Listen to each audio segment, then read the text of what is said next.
Do you have a men's in a size 10? So not just a size 10, we need a size 10 white high top with a little, I'm sorry. My name is Ron J. Smith from Chicago, Illinois, South Side. She looked and was like, wait, what? My name is Oge Buno, and I'm from Houston, Texas. These are perfect. Thank you. I've met a lot of amazing people, No, it's a medium though. That is perfect. but never anyone like Ron. We actually stopped and danced together. And I was like, let's dance. And Ron was like, I can't do this. I don't dance. I never danced.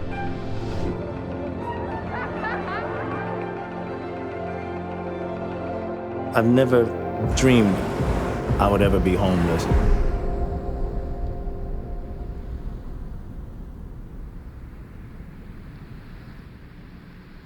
I've been on Skid Row for 7 years, maybe.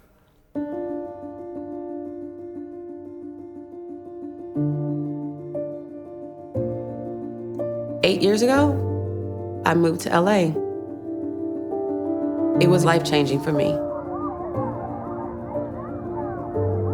A lot of events happen on Skid Row.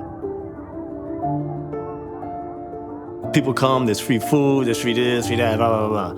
Thinking I'm gonna get me a bag, get me a few goodies, go home. Out of all the years I've came to Carnival, I thought it was absolutely beautiful. There is no identity of homelessness. There is no identity of wealth. You just see a multitude of people. And at this carnival, I'm assigned a volunteer, right? I'm actually assigned a volunteer to assist me. Turns out it's this amazing young woman named Oge. Hello. How are you? Hey, I'm Ron. Oge. Oge? Yes. Nice to meet you. Thank you. The lack of it, right? I don't spend time with anybody. Yeah, I'm really a loner. Sharing that day with Ron was very humbling. We had lunch together. We actually talked about my life.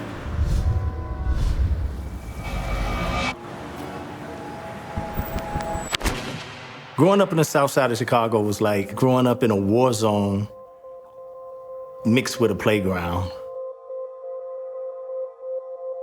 I mean, the first time I saw $100 cash was, one of my brothers came home from a robbery or something and he had it and was flashing it around.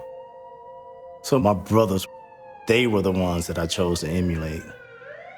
By the time I was 14, I was going into stores, holding a gun on somebody way older, who is not gonna respect me at all unless I can threaten them enough.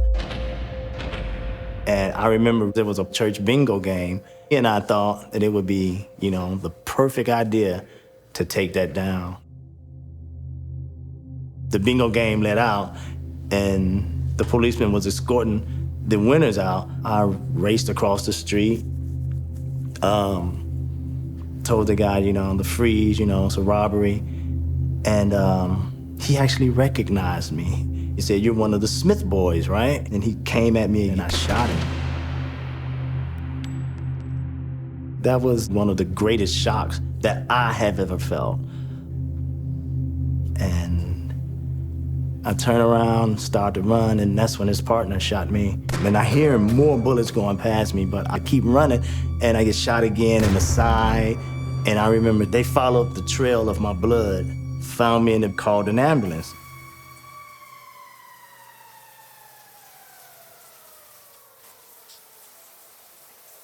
I pray every day for the people that are hurt. That's maybe the one area that really hurts the most.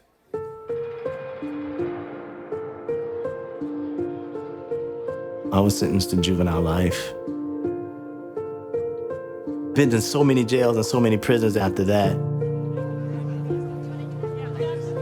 My daughter, I remember the first words I heard her speak was, "Daddy need a key."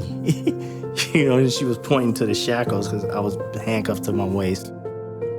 I couldn't give her anything for her birthday. So I would write stories for her. Sharon, the little princess, Sharon in the forest talking to the animals, stuff like that.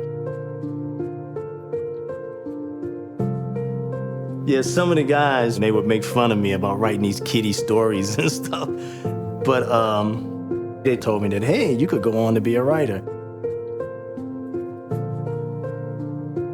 As a society, we're conditioned to look at people that fall on hardships as lesser than, or like, oh, like they deserve what they got. But at the heart of it all, I think that we all come from love and still have empathy. And with Ron, there is this sense of vulnerability that I thought was very beautiful and very touching. Yeah, right. He just has a very beautiful yet gentle soul.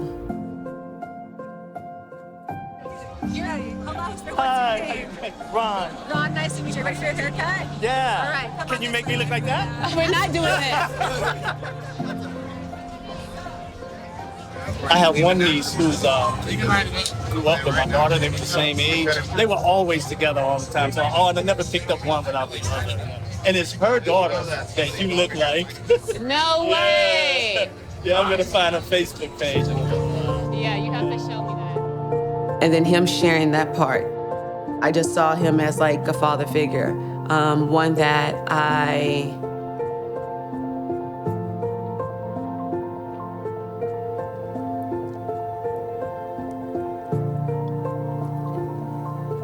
didn't have. It was different. He was very nurturing and very present.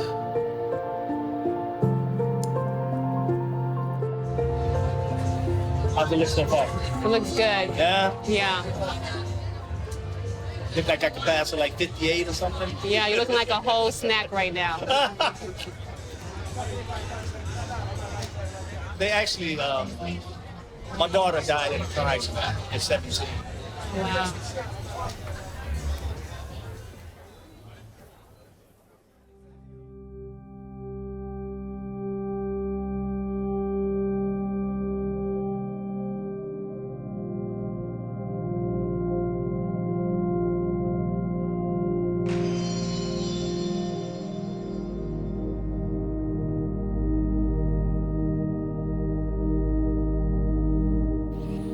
I've done some pretty horrific things in my life.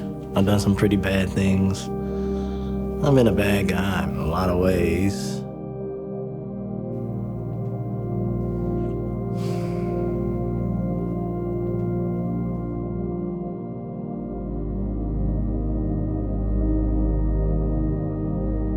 The guilt I felt about the crimes, the hurt that I've given to people, that feeling just never quite left me.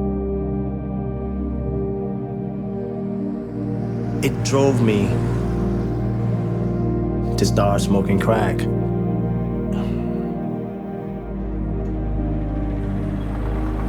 Being hurt, it hurts too much, man. Yeah, it hurt too much.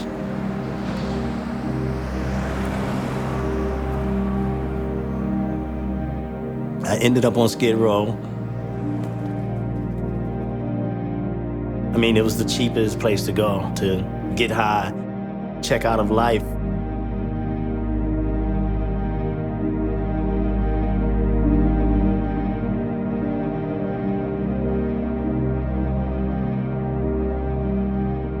One of the things about living on Skid Row is that, especially if you're a drug user, you blend in. The majority of the people down here on the street look bad. They don't shave. They, very seldom clean clothes, malnourished. So you begin to feel all right with yourself looking that way. But then when someone from outside of the neighborhood comes in, then you begin to feel like the Hunchback of Notre Dame or something. You want to hide in a bell tower. You don't want people to see you. Look away, that type of thing. And that brings in the shame, and I think it spirals into even a deeper depression. It's like being invisible. Down here, you kind of blend in. Like no matter how bad you are, how messed up you are, it's okay because everybody else is.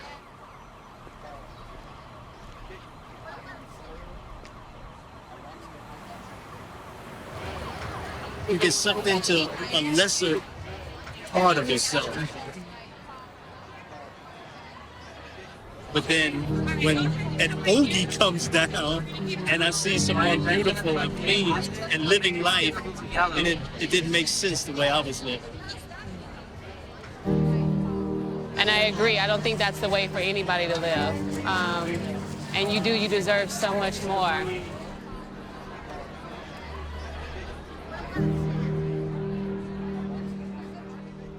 I checked into the Union Rescue Mission as an addict. I not only got clean, but I found a way of living, a Christian way of living that made sense to me, that fulfills me.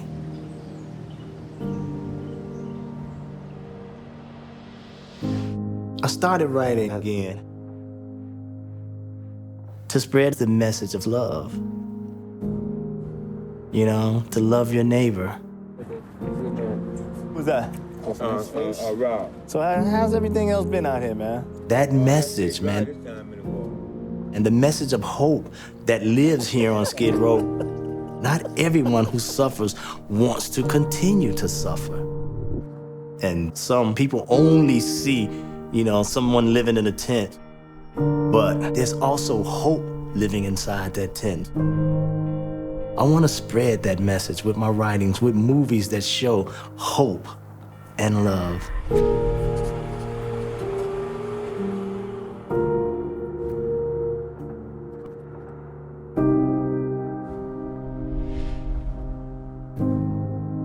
I've never washed anyone's feet before.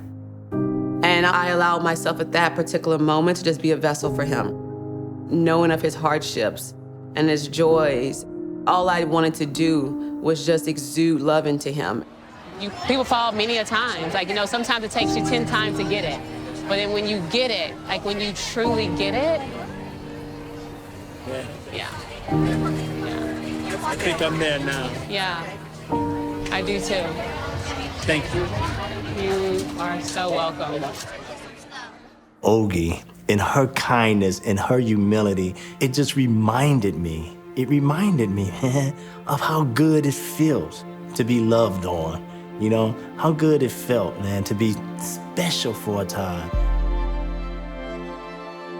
You take it for granted, you know, like you take for granted that you have friends and family that's just willing to love upon you and hug you, and just, it stuck with me. She was like a reminder of where I'm going. Yeah. I think of Skid Row as a hospital. You know, you check in, you get well, and you move on. Hanging out with someone from the on part made me feel encouraged, made me feel special, made me feel like I would be moving to the on part soon.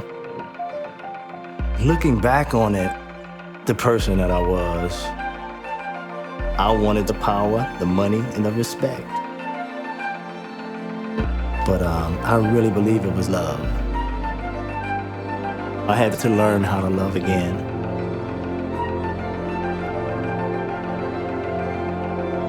Love is our nature. It is the essence of every human being. If you were to remove all the veils, it's second nature. It is literally creating space for each other.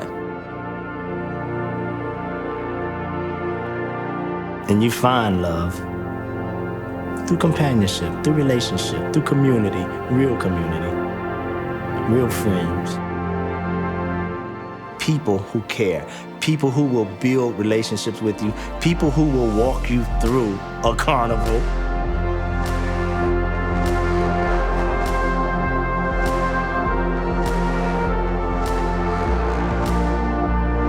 I had a great time. I never danced. I mean,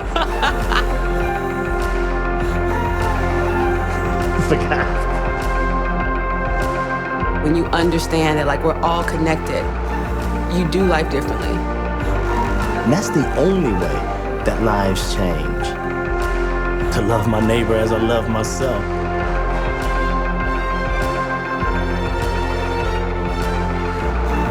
This carnival actually gave relationship away. they gave away relationships. They gave away hope.